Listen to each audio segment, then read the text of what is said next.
శంకరుడు అల్ప విష్ణుదేవుడు అపల బ్రహ్మదేవుడు ఎండి కొండ మీద పైడి కొండ మీద ఏనాడు శంకరుడు ఉండని కానీ బంగారి కొండ మీద అమ్మవారు పార్వతి ఏనాడు అత్తగాకపోతే లక్ష్మీ కథ పార్వతి సరస్వతి ముగ్గురు ఏనాడు ఉండవపడలే ఏనాడు అమ్మవారు పార్వతమ్మ ఏమన్నది పండకుండా మానవదారికి సంతానం ఇచ్చిండు ఏనాడు అంతరాన పోయే పక్షులకు సంతానం ఇచ్చిండు ఏనాడు ఎక్కడ కానీ ఎవరికి కానీ సంతానం ఇచ్చిండు కానీ ఏనాడు నాకు సంతానం లేకపోయే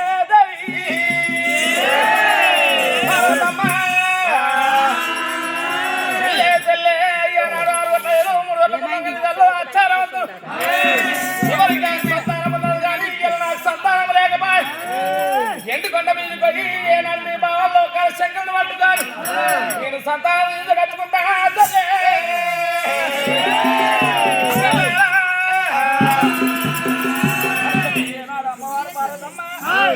చెల్లె లక్ష్మీకాంత చెల్లె శారదమ్మ నేను వచ్చేదాక చెల్లె ఏనాడు బంగారు కొండ బయలం అని చెప్పి ఏనాడు అమ్మవారు పార్వతమ్మ నా పార్వతి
కాటికాయ బుర్ర లోపలికి అమ్ముకొని పోతా. అమ్ముకొని పోయినాక ఎండుకొండ విధాల్లో కలశంకుడు ఏర్పాటు చేస్తా. ఆశ్చర్యనా ఏర్పాటు చేస్తాము. శంకుడు అంతా ఏనాడు మారు శంకుడు లేదు, పార్వతం అంతా మారు పార్వతి లేదు అని చెప్పి ఏనాడు అమ్మవారు పార్వతి ఏమి చేసింది? గుంటి సీమ తీసింది ఏనాడు అమ్మాదేవి.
అయ్యో బాబా పార్వతమ్మ ఎన్నడు రాని రానివే బాబు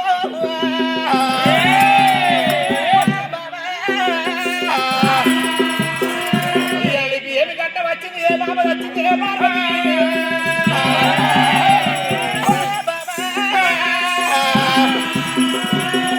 ఎన్నడు రాని రాని వెండి కొండ కత్తునవే బాబా.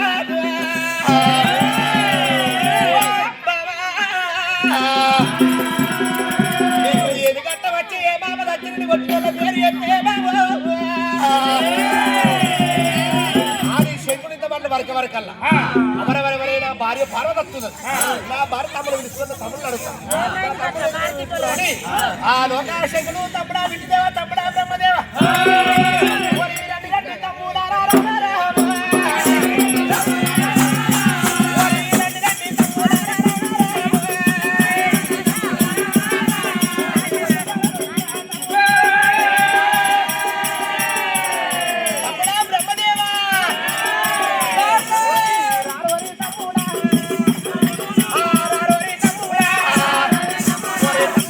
దేవుడా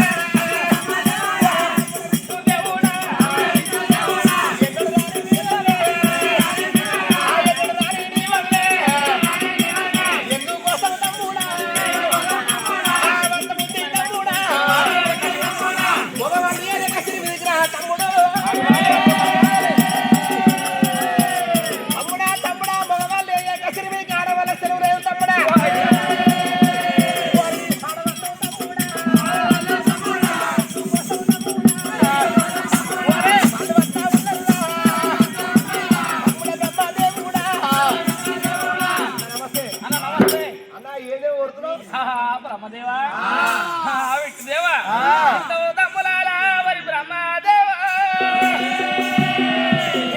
మాట చెప్పుతున్నా ఓ తమ్ములాలా రాని మీ వదిలే పార్వతమ్మ ఓ తమ్ములాలా ఏనాడు రాజులాక చీరి మీదకి ఏనాడు ఎరవస్తుంది వదిలే పార్వతమ్మ మగవాది ఎలక చీరి మీదకి ఆడి వాళ్ళు వచ్చే మర్యాద లేదు ఓ తమ్ముడారా మీ వదిలే పార్వతమ్మ అత్తను వారి ఆ రాఘవైద్యుల పలకరించేస్తావా పోలేను నువ్వు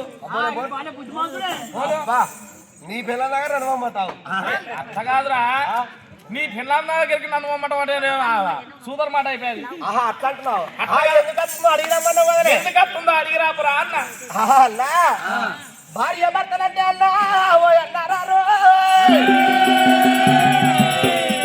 భార్య కట్టవద్దే భర్త ఆదుకోవాలి భర్త కట్టవద్దే భార్య ఆదుకోవాలి అన్నయ్య